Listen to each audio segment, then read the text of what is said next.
My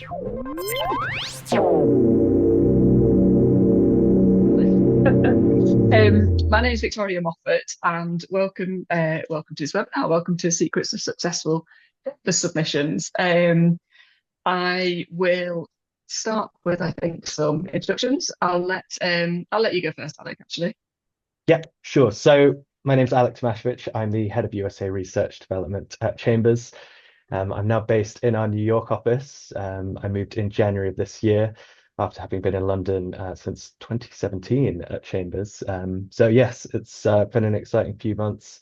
Had a couple of blizzards, had the Knicks win the NBA, and now we've got the World Cup, and it's 37 degrees, or what is that, 100 in Fahrenheit. So yes, it's been an exciting time. But yeah, in this new role, essentially, I kind of oversee our day-to-day research operations in the US. I work closely with the research team based back in London to provide market insights, shape research strategy, etc.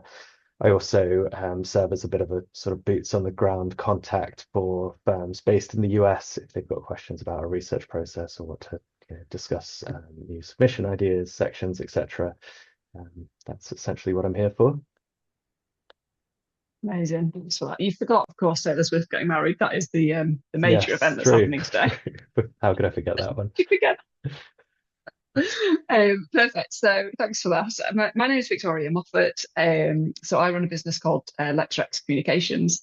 I'm what we call over here a non-practicing solicitor. I don't think you call solicitors over there. I think you call them lawyers. So hopefully, if I say a non-practicing lawyer, you'll know what I mean. I used to practice.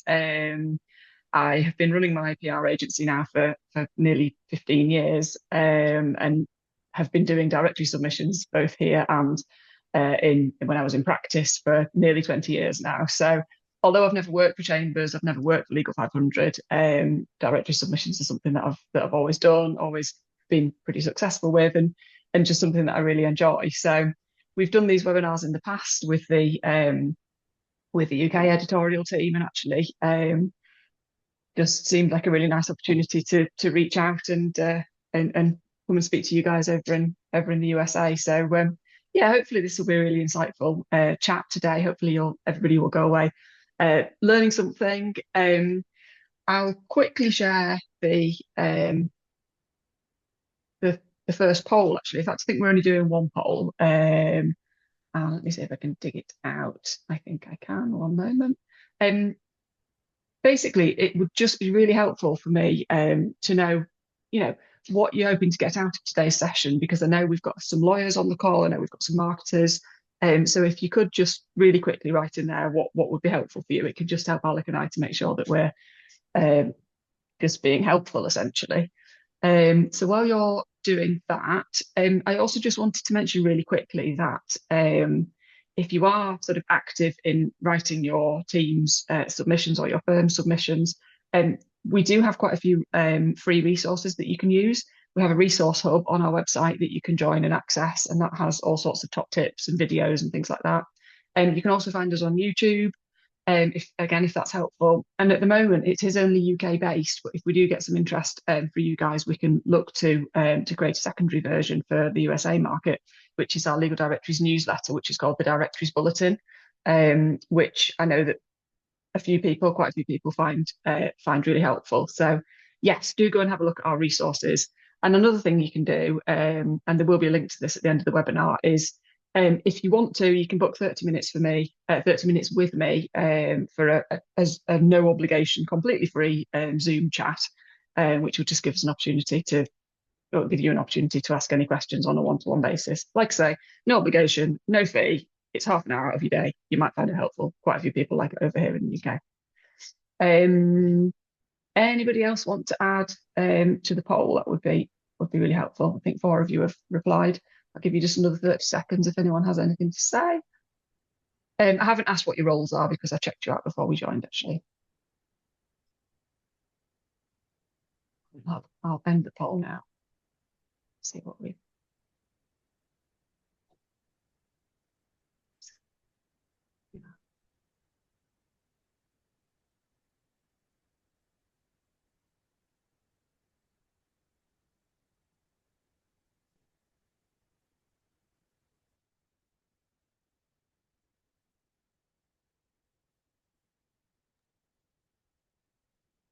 Okay, perfect. Right, first time submitter, so that's really helpful. Thank you for that. Um,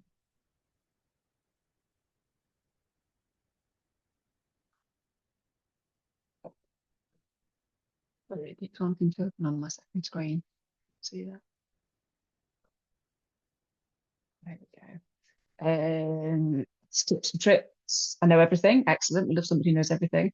Best tips and practices, and then making a better submission, especially for multi-state or various different areas, including good referee. Did we say they're good referee responses? Perfect. That's actually really helpful. I think we can definitely work with that, can't we, Alex? Yeah, yeah, can certainly help. Excellent. Right, let's go. I'll come back to this. Well, I won't come back to this. Like, actually, I'm very English. I'm always like, I can't possibly come and sell to you. So I'm not going to sell to you. I'm just going to leave this here. I'm going to ignore it. I'm going to be like suitably embarrassed. Very British. Alex probably also sitting there wanting to die right now because that's what we do, isn't it? Yes, that is the British way for sure. It's the British way. We're all going to die of embarrassment. I am actually going a bit red at this point. Before you all laugh at me too much, these are our services. So we do a submission drafting service and a review service, essentially. I believe that our fees are quite low at the minute. I think the exchange rate for the pound to the dollar must be quite decent. But I've no interest in ripping somebody off, so you can have them at the UK prices, which I think would be quite cheap here. Anyway, moving swiftly on before we all die of embarrassment. Perfect. So today we're going to cover things like effective submissions. I've got loads and loads of questions for Alec on those. I also want to cover some referee insights. And again, I think we can go from kind of relatively basic up to as sophisticated as you guys need, really.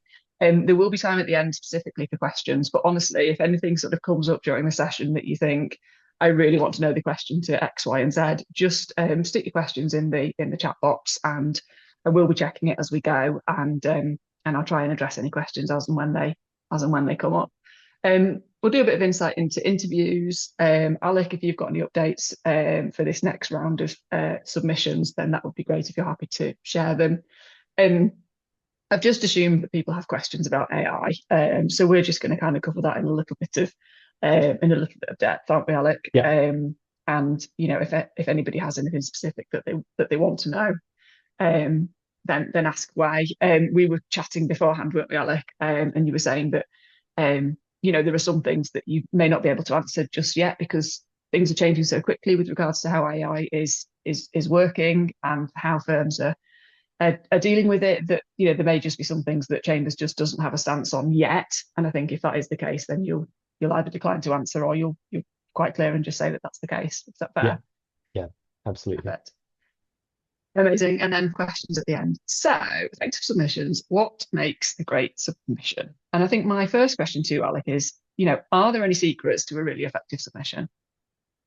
Yes, yeah. So I guess that is the kind of million-dollar question, isn't it? I think I don't know if there are necessarily secrets. I think there are a few tips that I would give that generally I find are sort of what makes submissions effective in our eyes. I think a really good place to start is just understanding what you're trying to achieve with a submission. There are many things that a submission can do. You might be trying to get your department ranked for the first time. You might be trying to improve rankings for more junior members of the team, or increase the overall group's ranking. So I think it really does help to consider in a way the story that you're trying to tell with your submission and what you're trying to achieve. I think that tends to change how one approaches putting a submission together. If there is a really exciting headline that's happened over the past year, you might have potentially, a landmark matter, or you've had some really exciting laterals. Those are the kinds of things to consider when putting the submission together. I think, sounds simple, but the most important thing is just making sure that it's clear, concise, evidence-led.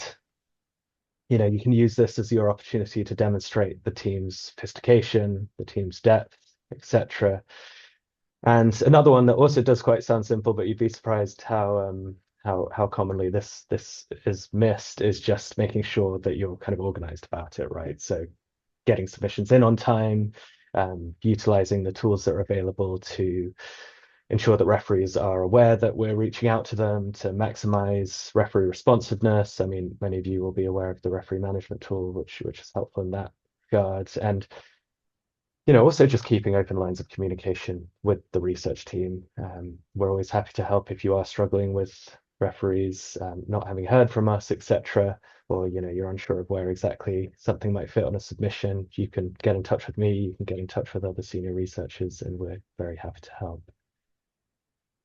It's really helpful. Thank you. So, I just wanted to ask specifically about obviously being strategic with your submission, and I think, yeah, absolutely. I think you're quite right. In that respect, I think that definitely helps, doesn't it? But if a team kind of knows what they're trying to achieve, does it Mhm. help your team if they put that in the narrative section? Like if they literally say, like, we really want to showcase, or we really want to, tell you about how great our juniors are, or how is that Yeah. something that you'd want to actually physically see to know? Absolutely, yeah. So I think we'll get onto this in a little bit, but the narrative section is super helpful for providing that context. If there is something in particular you're trying to achieve, our research team will be reading the entirety of the submission. Um, if there are particular wins or individuals that you want to highlight, that really just does help to provide context. Of course, I mean the referees and the sophistication of work are the most important factors. Again, we'll get into that in a bit more depth, I think, but yeah, it's really helpful to include further context there.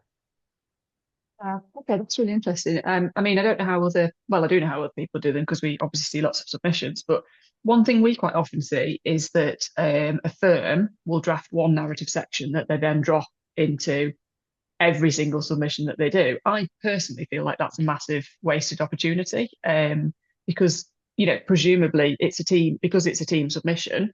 Like the wasted opportunity is you're not then having the ability to talk specifically about the team, about the bench, the depth of the team, the expertise, the sort of standout individuals, the niches, particular work that you're doing, maybe the matters that haven't quite made it into the case studies because they're a bit too old, or I don't know. Is that a wasted opportunity if that happens, do you think? Definitely, I think tailoring it to the specific group and the specific team is the way to go. I mean, depending on the firm, I think some of the people in here are from AML 50, 100 firms. I think it's fairly safe to say that we probably have a good idea of what your firm is about and the way that you operate. So giving us a kind of generalized overview of the firm isn't necessarily that helpful. As you say, speaking to those specific individuals, specific teams is definitely sort of the way to go there. In fact, I can feel the marketers on the call giving me actual evils right now, saying you've just given me so much work to do. So I apologise. I'm really sorry. That wasn't my intention. Um, Perfect. Okay. Um, I mean, we've talked about secrets. We've talked in some depth about the narrative section. If you literally had to give somebody your sort of top tip or like really top level advice, to somebody drafting their team submission, what would that be?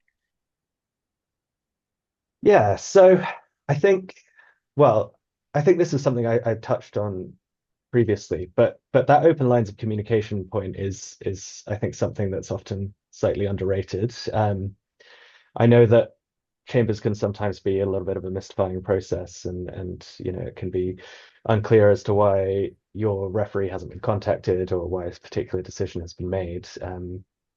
We will happily get on a call with you, answer your questions. If there are, for example, practice area definitions that you're unsure of, or you need to know more about when we'll be reaching out to referees, please just ask us. We're very happy to discuss any of that with you. Yeah, I think that's probably the top tip, and as I say, something that's often underrated. No, that's perfect. And just practice definitions, practice area definitions, actually. I Mhm. personally love practice area definitions. I have them saved to my browser because I'm a total sado. But I just think they're so underrated. And I know even after I've been banging on about them for 20 years and saying always, always, always look at the practice area definitions. Um, do you agree? Should people be For looking at the sure. practice area definitions? Oh yeah, absolutely. I mean, look, the way that we divide our sections and chambers doesn't always perfectly match up with the way that firms do it themselves. Oftentimes you might have a particular practice group that doesn't neatly fit into one of our submission categories, etc. The practice area definitions are super helpful for that, in that they tell you exactly what we're looking for in any given submission, how that you can kind of use that to determine how that might align with your practice group divisions, etc. And again, yeah, if there is anything that's unclear or you're not entirely sure whether something fits into, I don't know, general commercial litigation or securities litigation, you can just drop us an email and we're happy to help on that. Yeah, no, I think that's I do think area definitions are massively underutilized, and I think I think you've just picked up on the core point that we certainly see a lot with our clients, that there's sometimes a frustration that actually a team's work might need to go across two or sometimes even three different submissions. But certainly from my For sure. perspective, I think you sort of almost have to suck that up, which I know isn't helpful advice in one way, but actually on another way, if you're trying to stick into one submission three submissions worth of work, then again you're actually missing out on three potential opportunities to be ranked, aren't you? By just not, thinking, does this deserve to go in here, or actually should that particular piece of work take a spot in a different submission? Um, Definitely. so yeah, that's what Yeah, I think anyway. Again, marketers are absolutely. hating on me right now. I mean, I think one thing I would add there is that yeah, sometimes there are areas of the market that we might not actually be adequately covering, and we're really open to having those conversations as well. That obviously the legal landscape is constantly evolving. We're always introducing new practice areas, and often the way that we determine which ones and which submissions to open is by speaking to firms themselves. We've had I'm sure the marketers on this call have heard all about sort of digital infrastructure data center work, which is obviously blowing up at the moment. We had plenty of firms reach out to us last year saying, we think you should be recognizing this. This is a gap in your coverage. And this year we've introduced a new submission for it. So that's another consideration. If it doesn't perfectly fit, and if there is not necessarily a place that it works, then we're very happy to consider new coverage areas. That's really helpful. Thank you. Okay. So, um, what was I going to ask? How this is something that comes up actually sometimes with our clients. So, how can partners and more senior staff help their more junior talent to get ranked, but without risking their own rankings? Because we always get a bit of that sort of people do get quite protective about their rankings, and I completely understand it. It's a lovely thing to be ranked, and it's something that obviously you want to hold on to with both hands. But equally, if you've got some superstars in your ranks, but they're not quite there, perhaps with their own case studies, or even if they are with one or two, perhaps, how do you balance, particularly in the bigger teams with lots of fee earners? Yeah, definitely. So yeah, I understand that this can be a tricky one, and there's often internal politics involved as to who gets how much submission space and how many referees, etc. I mean, one thing I would say is that, look, if you've got a really senior partner or somebody who's been band one for 10 years or a star individual for, God knows how many years, then sometimes you don't need to give them half of the submission. We probably have a fairly decent understanding of their practice and their position within the market. And, we would still like to see evidence of work, but you don't need to dedicate the entire submission to keeping that individual in their star ranking. You can potentially open up some submission space there by giving us a few matters or a couple of matters for that senior partner. That allows you to provide many more matters potentially for more junior team members who might have been overlooked previously. Perfect. And one thing that we've done a couple of times on advice from the on the UK team is, or not a couple of times, we actually tend to do this quite often actually, where you've got somebody who isn't senior enough to get their own case studies, but actually is doing really good work, is to include a line in the narrative section of the case studies to say John Smith or whatever did blah blah blah, and then just insert a line setting out what specific part they played in the deal or the transaction or the matter. Is that helpful? Yeah, definitely. So yeah, as I'm sure you're aware, there's plenty of space on the submission for there are the lead partners on the matter. There are also other team members that you can include there. And as you say, including in that write-up, if there are more junior members of the team who played a significant role, you can include that in there and tell us exactly what they did. It's really helpful to have that context. again, as I'm sure you've seen, there are also specific rankings that we have for often more junior team members. So we have the associate to watch category or the up and coming category. Um, those are typically a bit of a sort of lower barrier to entry for inclusion. We might not necessarily need quite as much evidence as we would to include someone in the numbered bands there. So um, yeah, demonstrating that there are more junior team members there who are acting and playing a meaningful part in a role in a matter, sorry, can be really helpful in kind of getting those sorts of ranking designations. Yeah, and it's always been about showing and not telling, hasn't it? So it's like you say, it's about demonstrating, it's about evidence, demonstrating, not just saying we think that so and so should be, whatever, but actually if you can showcase their particular skills and then presumably if they're getting good feedback in the referee feedback, then actually all of those things are going to work in their favour, aren't they? Exactly. Perfect. Amazing. Okay, so shortly we're going to move on to interviews, but before then, um, what do the researchers really want to know? And also this is a question that comes up quite often. Does it help to be generous to in fact, I'm going to come back to that second latter point. So first of all, what do researchers really want to know? What's most helpful to them? And I'll come back to my other question in a moment. Yeah. So for our team, what we really are looking for is and a lot of this we've touched on is what exactly the team is doing, as in the attorneys are doing on the matter, kind of who they're acting for, what the matter involves. Often, um, it can be really helpful for us to sort of see exactly outlined what part the team was playing in a matter. Sometimes there'll be, particularly on large matters, there'll be multiple firms involved, multiple individuals from different firms. So it really helps us to give a clear indication of what your team is doing. Otherwise, of course, the referee feedback is a huge factor, and I think we're going to go on and talk about that in a little bit more depth. But yeah, hearing that accurate, up-to-date feedback from individuals who've worked with the team in the past year is really essential to our process. Perfect. Thank you. Right, so I'm quickly going to ask about interviews. So is there a way that law firms can request an interview? Like, how does that whole process work?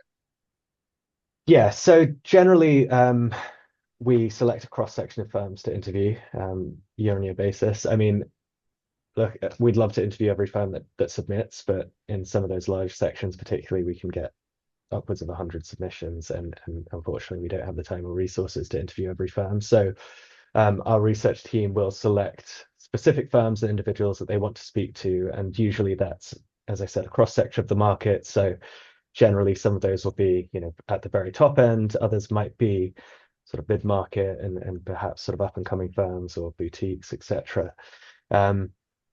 Requesting generally, I'm sorry to say, doesn't necessarily help a huge amount. It can in certain instances, if there's a particularly compelling reason. So if you brought on, a new group, you've just hired a group of lateral partners from another firm, that might be a reason that we'd want to speak to them. But yeah, usually we will have sort of our set list of firms that we interview. And again, because we can't speak to every firm every year, we typically will try and sort of rotate that on a yearly basis. So if your firm wasn't selected this year, then they're far more likely to be chosen for an interview next year. Okay. Um, um, we often have conversations with clients about this internally around who should we put forward for interview. And sometimes people want to put forward like a team of 10, and we have to sort of bring them down and say, let's not do that. But who do you want to see in an interview? Presumably not 10 people. Correct me if I'm wrong. No, But who do you're you want to definitely see in an right there. interview? Who are good? Yes, yeah. Ideally not 10 people, if at all possible. So often our research team will actually request specific individuals in that outreach. When we do that, we'd ask if possible the firm does try and kind of assist with that and as much as possible. Obviously, we understand that's not always going to happen. People might be on holiday or in an active case, etc.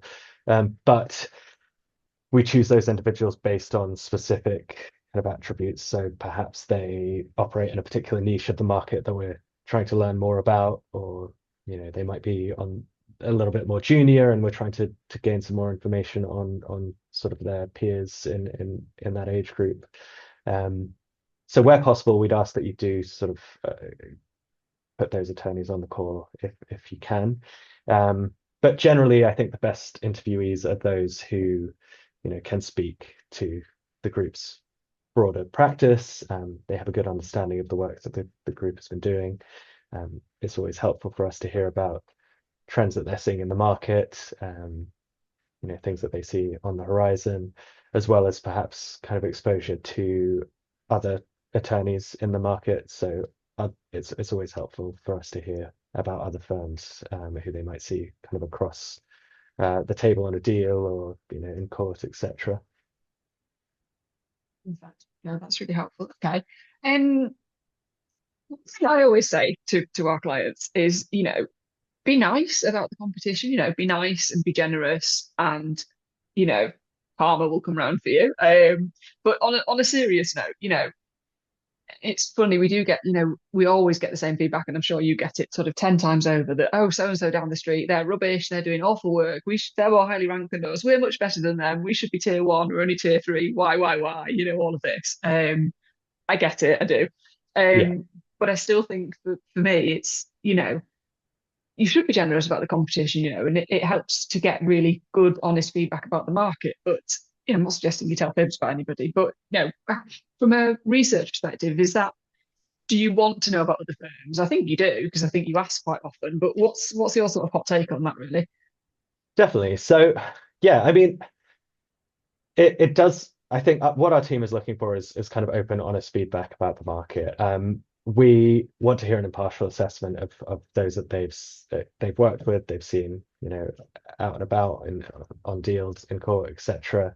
Um, our researchers are trained in spotting bias in that feedback, particularly common, as you say, when between competitors.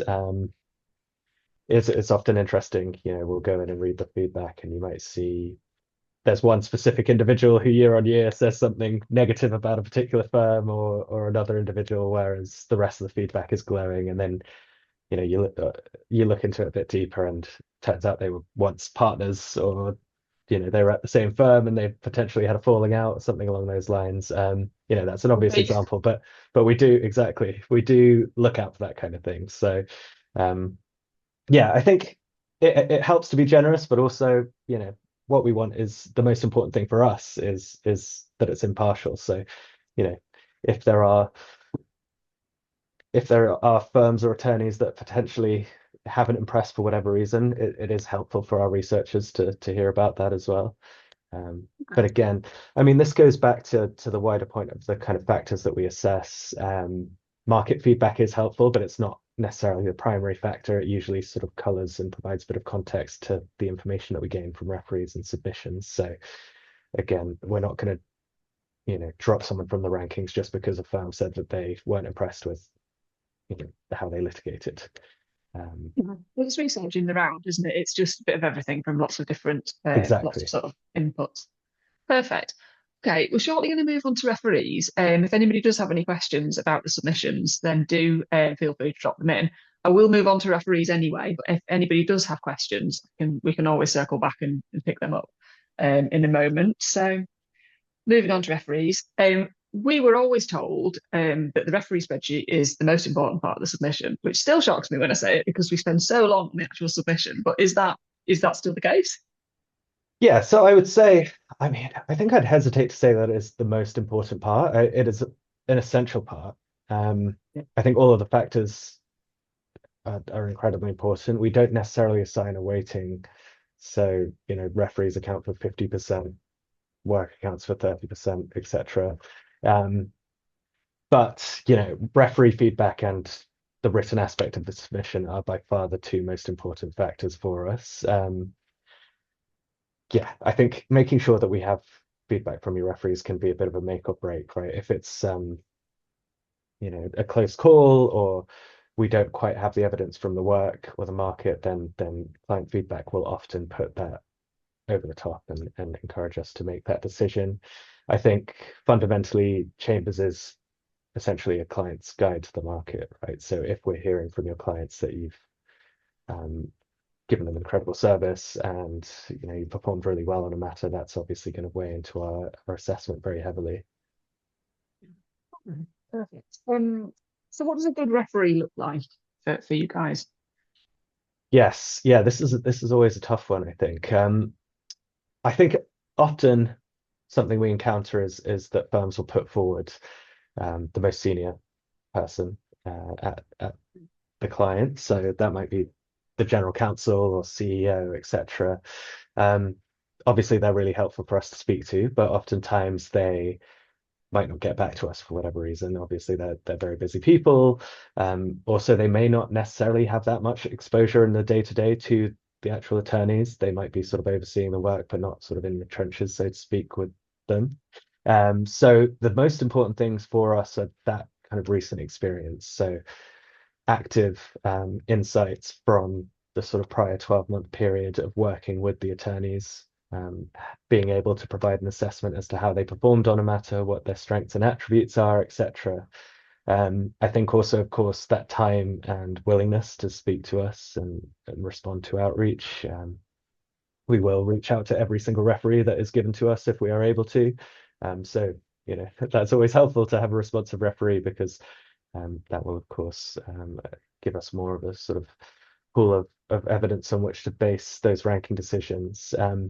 Yeah, I mean, going back to that point about sort of GCs, CEOs, often it can be just as effective to give us a more junior member of the team, so sort of deputy GC or someone else on the in-house legal team who is often more responsive and often has more day-to-day experience of working with the attorneys. Mm. And for anybody on the call that isn't doing kind of corporate work, who's maybe doing more private client focused stuff, so working with individuals, B2C work rather than B2B, is it right to say that obviously any clients, any individual clients that you can put forward are always, welcomed, but I think is there an expectation in that sort of area of the law, particularly in the really sort of high net worth or higher end kind of matrimonial stuff, that actually an understanding that those clients aren't always going to necessarily want to talk to you and won't always necessarily be available to talk to you. What should firms do in those circumstances? What's the best advice for them?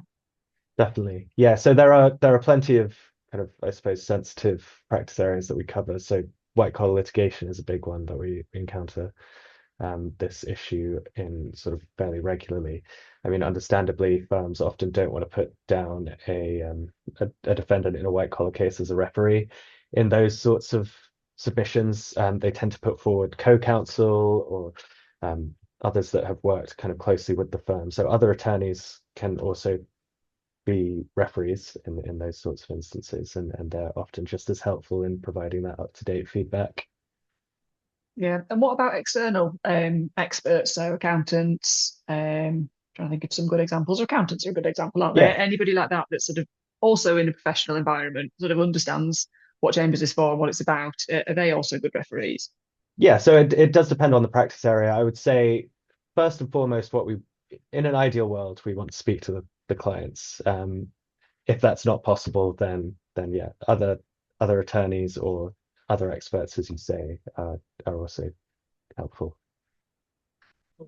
And can you explain we call it the 3 month rule. Can you Yes. explain that? Yes, so the 3 month rule is a classic question.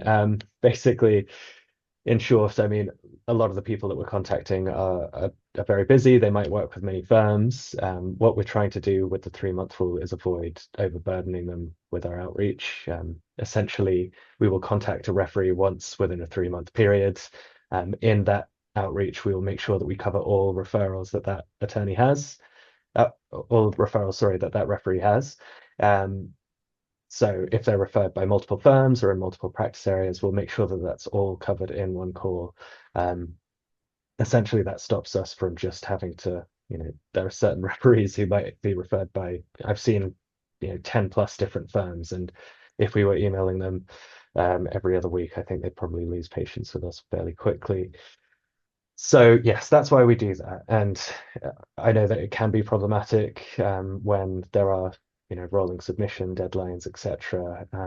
We try to be fairly pragmatic about it, and if there is a referee who wants to be contacted again or is happy to speak to us again, they can reach out to us, or the firm themselves, or you can reach out to us saying X referee said they're happy to speak to Chambers again. Please can you email them? And we will happily do that. Yeah, no, that makes sense. And presumably, if you have done your referee spreadsheet well, if you are doing your referee engagement well and your outreach well as a firm, then that shouldn't necessarily, the fact that you maybe have one or two referees that may fall foul of that rule, as long as you're getting enough referee engagement from everybody else, because obviously Chambers will be able to see that this individual is falling foul of this rule, that there's not going to be you're not going to be penalised for that. But obviously, it does just mean that everybody else on your referee spreadsheet needs to be pulling their weight, doesn't it? So there's some onus Yeah, on you, I think, to look after your referees well and make sure that you're contacting them and just check if you have access to it, the referee management tool. definitely. And look, I mean, it's I know that it might feel sometimes that it's unique to your firm, but of course all firms are facing this issue, so it's not going to necessarily harm your firm's response rates more than it would any other firm. So as you say, kind of just engaging with the referees that are able to speak to us or are able to be contacted is definitely the key area of focus there. Perfect. Yeah, that's great. Okay. So leaving referees behind, leaving interviews behind. If anybody has, like I say, any questions on anything that we've talked about so far, just stick it in the chat and we will address it. Changes and updates, etc., etc. So, just from Chambers' perspective, are there any sort of key research updates, any changes that you want to talk about, anything that we need to be aware of, anything really to Yeah, update? yeah, for sure. So there's nothing fundamentally different this year to last year. There are, I think, as many of you may have already seen, there have been some updates to practice area deadlines for submissions. These are all available on the USA landing page on our website. Certain submissions have been brought forward. We've tried to minimize that as much as possible, but we're increasingly receiving more submissions, and unfortunately we've had to change a few things around just to ensure that the research schedule can still function smoothly. Otherwise, we have introduced some new practice areas. I mentioned, I think, digital infrastructure earlier. That's, I'm sure, going to be a really popular one. There are a couple of others. So national security is quite an interesting one that we'll be researching fully for the first time this year. Asset management M&A is one that's proven quite popular already. We're also further refining our AI coverage. As you might have seen in the recently released 2026 guide, we introduced a couple of new AI sections, and obviously it's an ever-evolving space, so I'm sure without making any promises, there will be a lot to think about in that space this year. Yeah, I think those are the main things from the research side, but again, I mean, we're trying to minimize year-on-year disruption as much as possible. We understand how much it takes to put submissions together and engage in the sort of research process, so we try to ensure that it's as smooth as it can be for you all. For anybody that doesn't know, there's a Chambers newsletter, isn't there, that you run through LinkedIn, which is quite helpful for sort of updates around things like dates and deadlines and changes. I personally find it quite helpful. Definitely, So I would check yes. that out if anybody doesn't follow that. Um, so you just briefly alluded to the fact that submission numbers are increasing in your region. Is that significantly? Why is that, do you think? Yeah, so I think submissions, well, throughout Chambers history, really, submissions have generally increased year on year. I think there are quite a few reasons for that. We're constantly introducing new sections, as I just mentioned a few there. We're kind of refining our existing coverage. So there are always new areas that are open for submission, encourages firms to submit to more separate areas. Yeah, I think that's probably the major point. Obviously, maybe there is also greater awareness of kind of the value of Chambers to firms, and as we've sort of expanded our coverage into states that we didn't necessarily have a great deal of coverage in before. I think that that's definitely sort of increased the engagement from firms in those sorts of areas.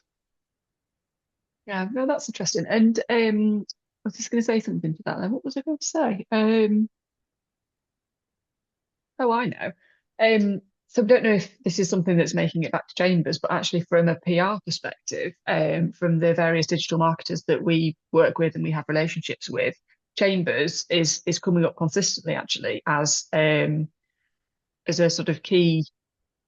I don't know the terminology because I'm, old, but basically your Chambers ranking is really helpful for GEO and AEO, so AI search basically. And I think my understanding is it does much the same as a sort of media relations citation in the sense that it helps to point AI search in the right direction, depending on what people are searching for, because it's actually being recognized within Google and not just within, the industry, but being recognized by Google as a high quality sort of citation, basically. Is that, I mean, is that any, I know this isn't on my question, sorry, but is there anything you can say about that? Is that, No, no, do the that's absolutely right. team I know mean, about that? that is something that we've been hearing. So if you type in I don't know, intellectual property firm in New York into Google, oftentimes now a lot of what sort of appears at the top will be, I'm sure you've all seen, those AI summaries that Google's Yeah. very heavily promoting. Chambers is often cited in that, and the firms that are highly ranked in Chambers rankings are typically the ones that appear when you search that. So it's definitely something that we've been increasingly hearing more about, and yeah, I'm sure that Yeah, that no, it's interesting, isn't it? That those of us in the know have long known that it's an excellent benchmark, but it's good that Google's catching on. Fantastic. Okay. Turning now to AI. Mhm. I think what I'm just trying to think what I would like to ask you about AI. I mean, can we just chat generally about AI? I'm sure Yeah, people on the call will be interested to know anything that you can tell us about what you're seeing in AI trends, what you're doing internally, if anything, just to give us a feel for what's definitely. going on, if anything's going on in Chambers, and if Yeah, it's not, then obviously that's fine. yeah, With cool. regards to So AI specifically. yes, yes. Yeah, so I mean, like it's 2026. I think every company in the world is probably utilizing AI in some way at this point. We are looking at how we're using it internally. I think a couple of points to that. So in our research process, our research team is kind of one of our, I guess, the selling points of our Chambers research. Every submission is read by a human. We're speaking to, we're actually putting humans on the phone to speak to lawyers and speak to referees, and we feel that that makes, a huge difference, and is such a core part of our research process that I don't think that's changing anytime soon. We're looking at how we can use AI to improve kind of workflow for researchers. Obviously, we're not and would never put any kind of confidential information or anything that firms provide us into a large language model, but just day-to-day workflow optimization for our research team, etc. And I think we're exploring how potentially in future some of the feedback that we receive from referees, etc., might be sentiment analysis tagged, etc., and how that might be used in the research process going forward. But again, this is pretty early stages, and obviously it's such a rapidly evolving space that yeah, we're still kind of exploring how best to make use of it. I'm sure, in a year's time, if we have this conversation, that will be a very different answer. But I think that's how things stand at the moment. And I think I'd like to say that Chambers has massively invested recently in a lot of staff, haven't you? Like you've really expanded some of your teams, which shows a real dedication to, I think, research done by people, like you've just said. So presumably Chambers really sees the value in non-artificial intelligence and boots on the ground and understanding actually from a human perspective what's going on in the market and really treating that brain power as a priority. Is that right? That's exactly right. Yeah. So we put a lot of investment into our research team and training our research team to properly understand the market. And yeah, again, I think that kind of human element of our research is one of the core parts of our process, and yeah, it's incredibly important to us. Okay, that's really helpful. Where are we at? Where are we now? We're essentially up to the Q&A. So we've sort of finished the main section of the webinar. Just while you've all got your thinking hats on and you're hopefully getting ready to type lots of lovely questions, we've just got a couple of just final questions. And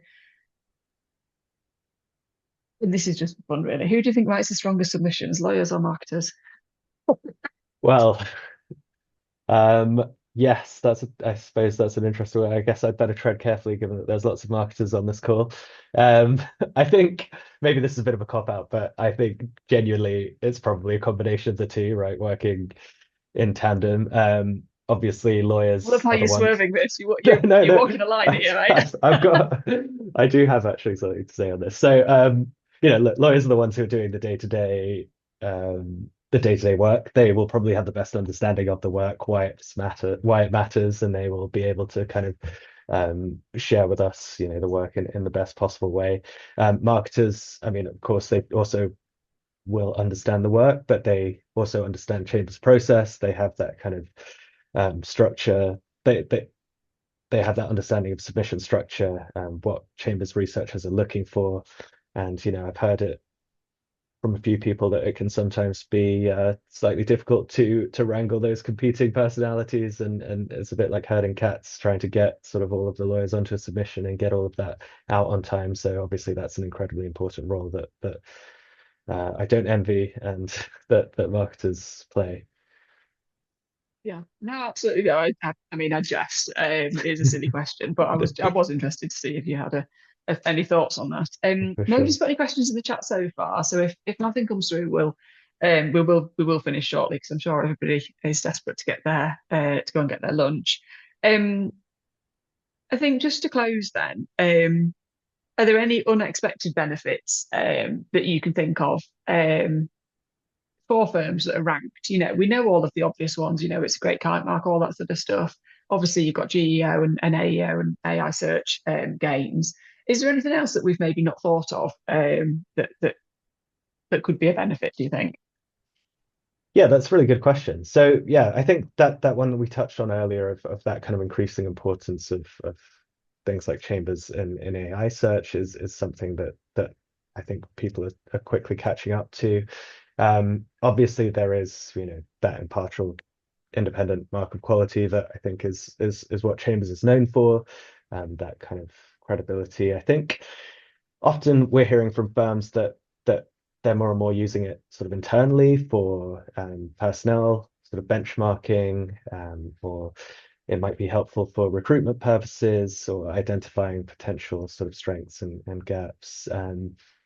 I think something that Chambers is increasingly doing as well is moving more into that sort of data and analytics space. So in addition to that, that the sort of rankings that we've always been known for, we also are increasingly sort of partnering with firms to provide intel on market, etc., market analytics. Something that we've seen is, say, a firm might be opening a new office in a particular market and they want an in-depth understanding as to, who's playing in that space, what clients are looking for, etc. That's I think something that we've been able to provide recently. Yeah, I think those are some of the key factors. Yeah, no, I agree. And I think from our perspective, we've certainly always found that one perhaps unexpected benefit relates to how the firm sort of positions itself in the marketplace. I don't know if the USA is similar in terms of sort of recruitment challenges, but certainly in the UK sort of legal recruitment market has been really hot recently. It's been really hard to get people a sensible cost, and people are sort of the lateral hires that are occurring are for really quite significant salaries. And I think for firms that are ranked, the teams that are ranked, for individuals that are ranked, it's a key indicator of sort of quality and success, not just for clients, but actually for, more junior lawyers. So I think that's really interesting.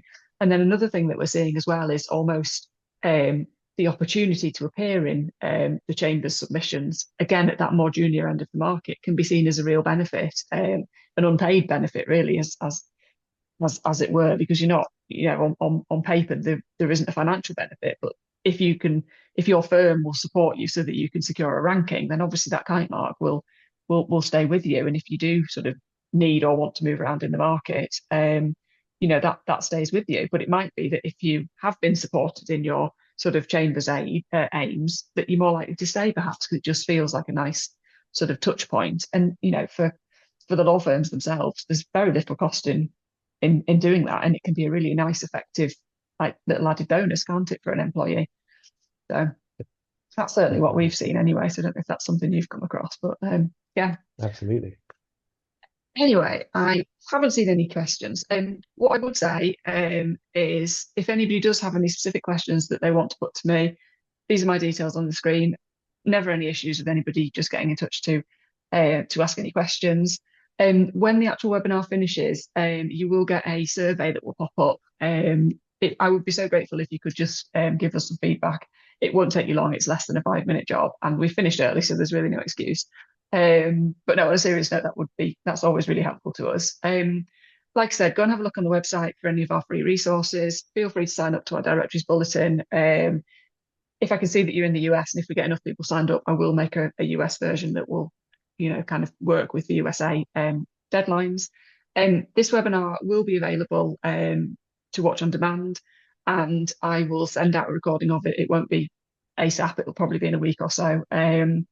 If you've got any colleagues who you might think would be interested, then do please share it. But yeah, that brings me to the end of the session. Alec, thank you so much for being so generous with your time. I really appreciate it. And hopefully everybody else appreciates it as well. It's really nice to meet everybody that's on the call today. And thank you. Of course. Yeah, thank you so much for having me. Really enjoyed it. No, you're welcome. Hope Cheers. everybody has a great rest of the day and it cools down a bit perhaps for you. Yes, fingers crossed. All right, take care. Thank you. Thank you. Thanks again. Bye. Bye, everybody.